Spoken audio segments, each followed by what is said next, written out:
Hello hello, j'espère que tu vas bien, on se retrouve aujourd'hui dans cette nouvelle vidéo pour le 12e jour du calendrier de l'Avent livresque, ça passe vite. 12e jour. Ok, bon allez, 12e jour et j'ai déjà ajouté combien de livres dans ma palle, hein? Enfin dans ma palle, dans ma wishlist.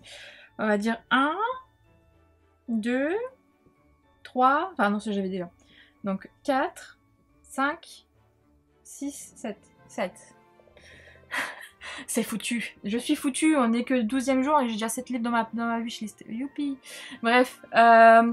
Du coup, aujourd'hui, on va parler d'un livre, enfin d'une saga qui a été proposée par Yennefer de Rive. Donc Yennefer de Rive, on connaît le personnage, hein, qui est du coup le personnage dans le Sorceleur. Et du coup, la petite personne qui se cache derrière ce conte m'a proposé de parler d'une autre saga, enfin d'une autre saga, ouais, d'une saga parce qu'il y a, enfin d'une duologie. Pour l'instant, j'ai vu que 2 tomes.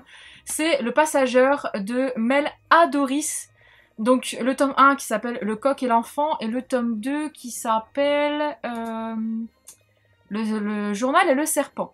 Voilà, j'ai pas vu de tome 3 sorti, donc si tu as des infos sur un tome 3, si la saga est terminée ou pas, moi ça m'intéresserait parce que j'ai pas vu d'infos sur internet, donc enfin j'ai pas fouillé, après je devrais te dire.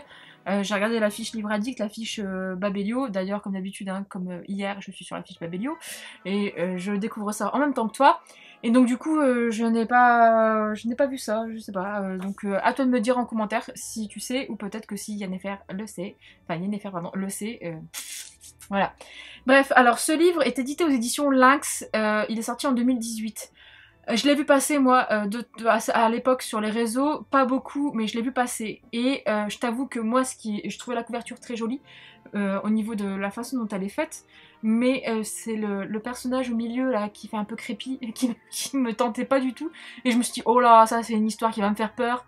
Je passe, alors que la fille, elle regarde American Horror Story, enfin elle regarde des trucs qui sont pas du tout très... sont un peu crépi aussi quand même. Mais en livre, en fait, j'ai un peu de mal à me lancer dans des histoires comme ça en livre. Je sais pas pourquoi, parce qu'en fait le livre, moi, c'est quand même un côté très réconfortant. Et en fait, si j'ai peur, je sais pas, j'ai l'impression que ça va me casser quelque chose. C'est très bizarre, hein. Bref, donc du coup au niveau des thèmes abordés, justement on est sur du fantastique, violence, combat, deuil, fratrie, racisme, héritage, frisson, mort, discrimination, voyage dans le temps, fantôme, surnaturel, guerre, famille, adolescence, commune de Paris, c'est bizarre ça, comme thème, comme étiquette qui était ajoutée. Mais bon, on va voir le résumé et on verra. Donc au niveau du résumé, Mathieu Solaire sait que les fantômes existent. Il le sait parce que sa mère en a aidé des dizaines à trouver le repos, jusqu'à ce qu'elle-même meure des années auparavant. Ce que le jeune garçon ne pouvait pas deviner par contre, c'est qu'il hériterait de son pouvoir. Devenir passageur à son tour, le voilà contraint de lutter contre un Trachal Odige, une âme affamée. D'accord. Pour s'en libérer, Matteo n'a d'autre choix que de rejoindre l'âme dans son époque d'origine afin d'y apaiser sa mort. Mais alors qu'il est propulsé au temps de la commune, d'accord, ok ça veut commune de Paris, au temps de la commune et au milieu des horreurs de la semaine sanglante, il comprend que sa tâche ne sera pas si facile. Ok, d'accord, c'est pour ça qu'on avait dans les étiquettes commune de Paris, parce qu'en fait c'est une époque, je sais plus c'est quel siècle, mais 19, 18, je me trompe peut-être, hein. J'ai vu ça en histoire en seconde, même pas en seconde, la commune c'était quand ça? C'était en 3e, 4e, non? Peut-être que je me trompe, enfin bref. En tout cas, ok, ça veut tout dire. Et ok, ouais. Ça peut lire le résumé comme ça, franchement, ça me donne pas... Enfin, ça me donne plus enfin, ça me fait moins peur que la couverture, tu vois. Peut-être que, mais je sais pas. À voir. Donc on est sur une note à 4,26 sur 5 sur 63 notes, donc c'est pas mal. Franchement, c'est une bonne note, hein. Il fait 283 pages pour le tome 1, donc c'est pas beaucoup de pages non plus. Et donc voilà. Au niveau des citations, qu'est-ce qu'on a de beau? Alors, il ne supportera pas que je sois un passageur. Je vais lui renvoyer à la gueule tout ce qui le blesse, ce qu'il déteste, ce qu'il a effacé, la mémoire de sa femme, mon existence et notre passé, la tradition, des choses qu'il voudrait avoir enterrées avec le reste. Ce serait comme si je le provoquais. Bizarre cette citation.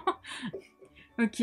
La peur sourde des pavés, des pierres et des arbres, elle glisse entre les particules d'air, entre les brins d'herbe et les feuilles desséchées. Elle rampe en tentacule invisible en direction des deux gardiens. D'accord, je la sens curieuse, amusée, la peur les connaît, d'ordinaire, elle les évite, elle ne leur fait pas de mal, mais la volonté des spectres l'incite au jeu. Ok, on est quand même sur un style assez particulier comme d'écriture, je trouve. Des phrases courtes, des choses assez... pas vaporeuses, mais un peu comme... Voilà, vaporeuses comme les fantômes, quoi, alambiquées. Les morts sont des ennemis et ils glissent hors de moi comme du venin. Je les connais, les autres, sans domicile fixe. Ils n'ont pas cherché à se retrouver là plus que moi. C'est peut-être provisoire, peut-être par inadvertance, peut-être parce qu'ils n'avaient pas mesuré les conséquences, ou parce que, mis dehors par une administration à laquelle ils ne comprenaient rien, ils sont tombés au bas d'une falaise qu'ils ne pouvaient pas remonter, leur histoire est la mienne, parce que potentiellement ils sont moi demain. Ouais, c'est assez alambiqué, j'ai l'impression en tout cas. Ok, je sais du pouvoir de maman, c'est de lui que je le tiens.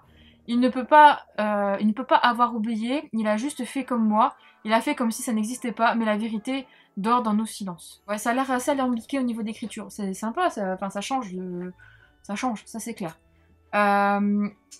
Et au niveau des livres, du coup, si tu as lu un de ces livres, tu as peut-être envie du coup de lire, ça va peut-être te donner envie de lire Passenger, enfin Le Passenger, pardon. Le Passageur plutôt, ou le Passenger, je vous le dis avec mon accent qui sert à rien en fait au final, c'est français. Bref, donc si tu as lu La Malédiction des Dragonbolt de Anne Robillard, donc ça c'est un nouveau d'elle, c'est l'auteur des Chevaliers d'Émeraude, Anne Robillard.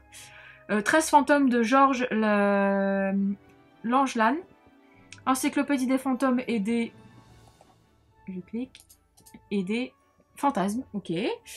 De Jérôme Noiret, Le Manoir, le tome 2, de Evelyne Brissou-Pellen, Le Secret d'Émilie, de Marc Burker, et l'Encyclopédie du Fantastique, et de l'étrange, donc le tome 3, de Béatrice Beauté. Je t'avoue, j'en ai lu aucun, donc je peux pas te dire, j'en ai lu aucun, mais voilà. Je t'avoue que là, sans l'avis du coup de Yennefer, pour le moment... Oui, ça peut être pas mal. Ça peut me plaire. Ça va me sortir de ma zone de confort, ça c'est clair. Donc, mais bon. Et toi, n'hésite pas à me dire en commentaire. Hein. N'hésite pas. Et du coup, on passe du coup à l'avis de Yennefer pour voir ce qu'elle en dit et pourquoi elle me l'a proposé. Alors, elle m'a dit, je vais essayer de m'appliquer. Donc, cette duologie a été un coup de cœur. L'histoire est vraiment bien faite avec cette double temporalité. Par rapport à Mathéo qui doit retourner dans le passé pour aider les fantômes, on en apprend plus sur notre histoire avec un grand H, car l'autrice ajoute des faits historiques dans son récit. Ok, donc ça c'est intéressant. Ce que j'ai apprécié, c'est que l'histoire se passe en France. D'accord. Ouais, c'est vrai que ça c'est... Il n'y en a pas... Enfin, c'est vrai que on lit beaucoup d'histoires, mais elles se passent quand même pour la plupart. Moi je sais que quand je regarde la map dans le livre addict qu'on peut voir, pour la plupart en fait les histoires sont aux États-Unis quoi. Et les auteurs aussi d'ailleurs. Ce que j'ai apprécié, c'est que l'histoire se passe en France, du coup, Mathéo est attachant et on le voit évoluer au cours de ces 2 tomes. Donc si je comprends bien, du coup, c'est une duologie. Il n'y a rien d'effrayant malgré les couvertures qui peuvent faire penser le contraire. Ah bah justement je me posais cette question-là, ok. Donc il n'y a rien d'effrayant. Bah, déjà, ça me rassure. La personne qui m'a vendu ce livre a fait la comparaison avec la série Ghost Whisperer de Jennifer Love Hewitt. Et j'ai tout de suite acheté le livre. Ok.